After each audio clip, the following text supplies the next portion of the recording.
Welcome back. So we're going to do the 2v2 now. So I cannot wait for this. Hopefully we're going to do the 2v2, but I think we 100% are going to be doing the 2v2 this time. They play out all 3 matches, I think. So even though KK did lose, he still has to play out that last match. So it's 3 matches in the 1v1s. Exactly. So we're going to have the 2v2 now. Yep, 2v2 just starting. So the bans we have are Giant Skeleton. So Giant Skeleton, probably one of the strongest decks in 2v2. And we've also got Lumberjack banned as well, which kind of takes out your Lava Clone decks as well, because I feel Lumberjack pairs really well with Lava Clone. But we have got Lava Hound coming out from Surgical Goblin, Canario coming out. I'm not too sure what Canario's got so far, but he's definitely got Dark Prince. He's got a little bit of splash damage there with the Baby Dragon. I think it's another Lava Hound. Is it both I think it's double Lava Hound, yeah. Double Lava Hound. So the graveyard coming out from Yihiro and Yekaterio. I'm not the best with pronouncing Chinese names, or Asian names in general, I think. So we have the Inferno Tower going down. That's going to take the P.E.K.K.A out fairly fast. And let's see how they deal with this graveyard. They're not kind of committing too much elixir to it, actually. I think they really don't need to. They took out that tank really fast. Took a little bit of chip damage there, but they really didn't spend too much elixir for that, to be honest. They're going to go with the Lava Hound in the back, building a push on the right-hand side. Yep, so Lava Hound coming in the back. I wonder if this is going to maybe potentially be something with clone in it. I'm not entirely sure, probably not. But we're going to have to see what happens. We haven't actually seen any big spells. We've got really nice place Inferno Tower there. That's definitely going to be able to take it down. But lightning coming down from Surgical Goblin. Yep, that was huge value. Didn't even hardly scratch Lava Hound. Only took a little bit of HP down. So the Snowball coming down as well. Lava Hound eventually connecting, getting that chip damage done to the tower. The Miners on the tower as well. So huge damage getting taken at the start here. Surgical Goblin and Canario playing extremely well so far. Oh, look at the pups here, dealing so much damage and forcing a snowball. Right, so we are in pretty much double elixir stage now. We got the Dark Prince coming down. They're going for the opposing tower now, but every single time they're just cleaning up this graveyard. They're just not getting hardly any damage on the tower whatsoever. I mean, they're going for opposite lane, which is probably the best push to go for, because you don't want to go up to the same lane as your opponent to get another counter push off. But Lava Hound going in the back again from Surgical Goblin on the right-hand side. So we're building up a push here. The Musketeer probably not going to get any damage done. Locking onto that Lava Hound, so definitely just coming forward here, but we have got the graveyard left-hand side. Yeah, the freeze as well.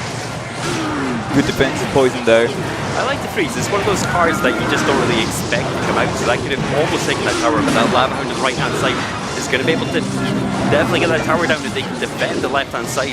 Surgical Goblin and Canario. Watch out though, there is still a Baby Dragon here. Tornado coming down. Look at the buff on the right-hand side. Baby Dragon has connected. That is so close. It is really close right now. I mean, from one spell and that's it. Really well played there. I mean, they had control of the game there the whole time until the end, and then that graveyard. I mean, it took it down to 183 HP, so that was one spell cycle away, one poison away from taking down that left-hand tower. Yeah, that was insane. Really, that was really, really close. Really, GameWith really managed to pressure on the left-hand side like crazy, and they almost came back again. Same thing with that. I mean, with KK on the 1v1. Yep. Just Team Liquid taking such an advantage at the beginning of the game, and then GameWith trying to come back, but it's too late. Yep. I think with that Lava Hound on the opposite tower, though, it was like 7 elixir. You're dropping down the opposite side, so it's really hard to defend when you don't have any elixir to defend with. That's why they pushed. So it was pretty much Canario and a little bit of Surgical Goblin defending that graveyard every single time. So again, 183 HP. It could have gone either way there. Yeah. It just could have taken one poison to be able to take that down. I was not even one hit. I wasn't even breathing at the end. I was like, one spell is going to come down. It was really where is it going to be? Yeah. But I mean, I don't know, the graveyard deck probably wasn't as strong because it didn't have that Giant Skeleton to help clear up units, clear up that big, maybe clear up the Lava Hound push. I think they need the Giant Skeleton to be able to take that down there. Yeah, exactly. Now we're going to have another game. Now what it is going to be, and we know it's not going to be Giant Skeleton though. Yep, definitely. You think they're going to go maybe countering the Lava Hound? They should actually go Lava Hound themselves, in my opinion. But I mean, it still was close. It wasn't like it was like they were complete, like they were at a complete disadvantage. Like they almost got the tower down. They went opposite lane. They did that opposite lane pressure. They did exactly what they were supposed to do. And you can't go on your opponent's lane when your tower's at 700 HP. Yeah, exactly. I don't know. I think we're going to see Team Liquid with the graveyard. Great, yeah. I think they're going to switch. Yeah, I think so. Yeah, they could. It's probably a good idea. I mean, if you think your opponent's going to play Lava Hound, then you go play Graveyard. It's like you just put your opponent completely off. So yeah, I think that's what we're going to see. Really, I think so. I hope so. We'll wait and see. Yeah, I don't really. I mean, it might be an RG, but without the Lumberjack, it's much more complicated. Really, that rage in 2v2 is really insane. Yeah. I mean, it buffs like both sides units. So the likes of Clone as well can be really strong in 2v2 because you can clone everyone's units. You can rage up everyone's units. So I feel it's a really strong, say, card in 2v2. They could actually go with just a rage spell. Yeah. In 2v2, you could do this. It's cheap. I mean, it's only 2 elixir for a rage spell, and you could cycle really fast. It's catching your opponent off guard. So you place the rage. Like sometimes when I see rage, and maybe Elite Barbarians go down the bridge, you're not quite ready for it, they'll get straight to your tower, so it's you just can't do anything. Even one of them getting to your tower, you can take your tower down to half HP. Even though Elite Barbarians are one of those cards that are just so easy to deal with, like you could take them out with a Knight, which is 3 elixir. So, but if that rage going down, I mean, we're not going to see any Elite Barbarians, obviously, in 2v2. I do not play Elite Barbarians myself. So we might. You never know. I really don't think it's going to happen, but you never know. We've seen it once. 1v1, 100% win rate. Once that one game, one win. Yeah. Elite Barbarian. Well, they catch you off guard sometimes. What you're supposed to do when Elite Barbarians run down your tower and you've just overcommitted elixir in the opposite lane. You can't do anything. Oh, that's a giant. Okay, that's interesting. Yeah, they've switched up a little bit here. I feel a giant in 2v2s, it can easily be nuked down, but we'll just see what happens here. So we got the Dark Prince coming forward, but doesn't really do much whatsoever. I mean, that Prince is going down in seconds. But we do have the guards going down. That's going to stop some of the Prince pushing forward. But he's still got that double Prince coming forward. But double baby dragons down here as well. So I think that's going to be able to clear this up easily. Oh, the Prince is going to get the charge onto the tower. That is huge. Yep, huge counter breach coming off from Team Liquid here. Oh, that tornado. That tornado was pretty much clutch. I mean, tornado with 2 baby dragons in your tower, you're going to lose your tower. Yeah, there is no more tower. That's it. That tornado was insane. We got some new emotes coming in here. We've not actually seen these emotes before. I think they're probably the new ones coming out. That is so cool. There's some sick emotes coming out. That's one of my favorite emotes right now. I do that every single time I win a match. That fish emote. It's my favorite emote. Legendary emote as well. So we got double flying machine coming, split as well, so they're not going to be able to spell this down. We actually do see rage as well. We were speaking about rage before.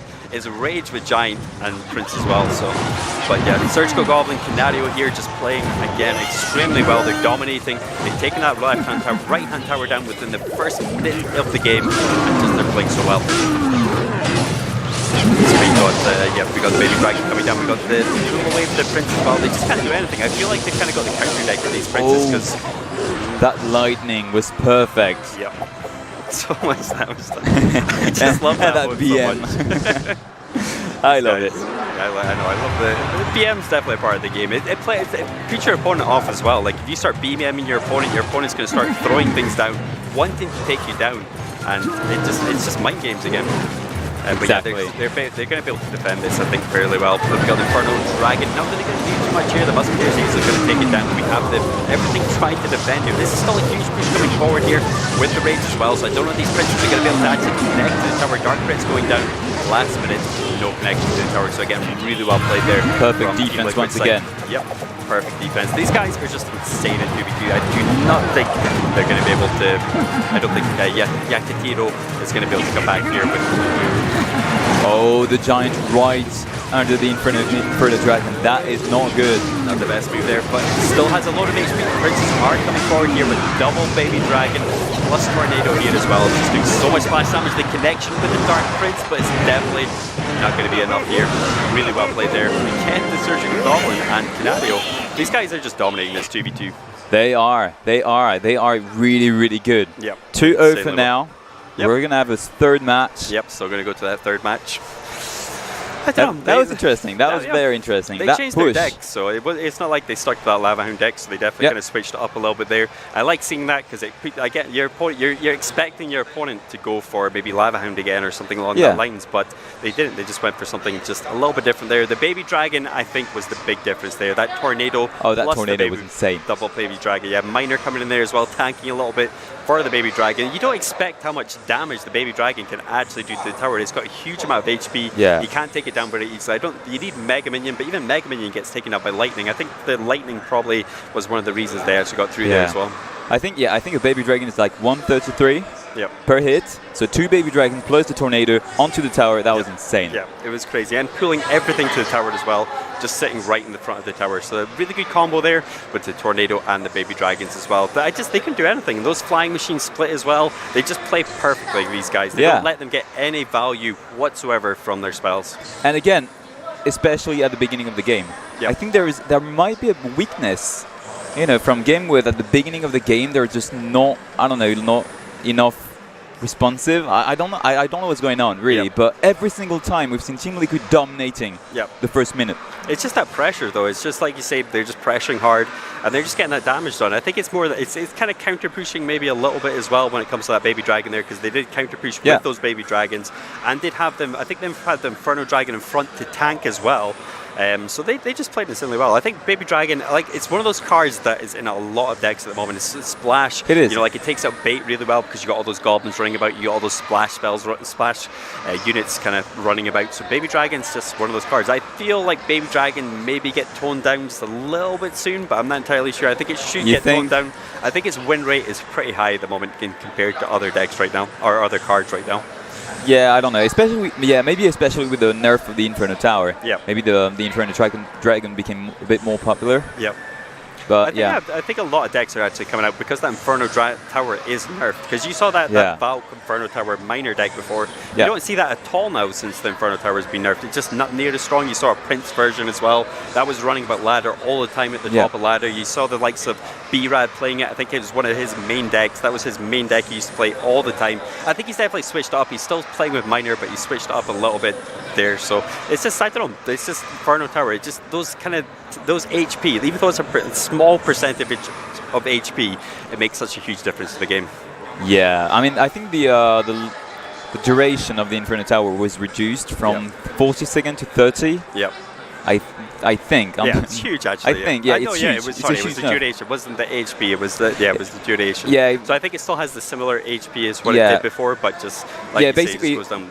Technically, it was the HP per second. Yeah. So yeah. Yeah. It does. It makes a huge difference. I just felt the Inferno Tower wasn't staying up whatsoever. So, but it's still good to deal with tanks because you saw it did deal with a lot of tanks there. But with Lightning involved there, Lightning could take it down in one shot pretty much. So, especially when you've got a tank coming forward, if it builds up that beam and it gets the mass damage done, if you get that Lightning on beforehand, your tank can just walk straight through to the tower. So it's a bit useless in that kind of way at the moment. I think that's why you're seeing a lot of Inferno Dragon at the moment. You're not seeing near as much Inferno Tower because Inferno Dragon's got that HP. It flies as well. So it's hard to hit. You need anti-air to be able to take it down. Something like Electro Wizard, something along that lines to be able to take it down. What I really like though is that it really depends on your deck. You're going to choose either Inferno Tower or Inferno Dragon depending on what you play around it. Yep. And that's a perfect balance. Yeah. They are. They're just, it just, completely depends on the deck you're going to play 100%. So, but we're going to get into the next game, I think, fairly soon. I think the last game's coming out soon, so hopefully they're going to change up their decks again. I don't know if we're going to see Lava Hound again or we're going to see that kind of Baby Dragon push coming in again. We're just going to have to see. Yeah, it might be kind of risky. I don't know. I think we haven't seen any RG yet. I want to see RG.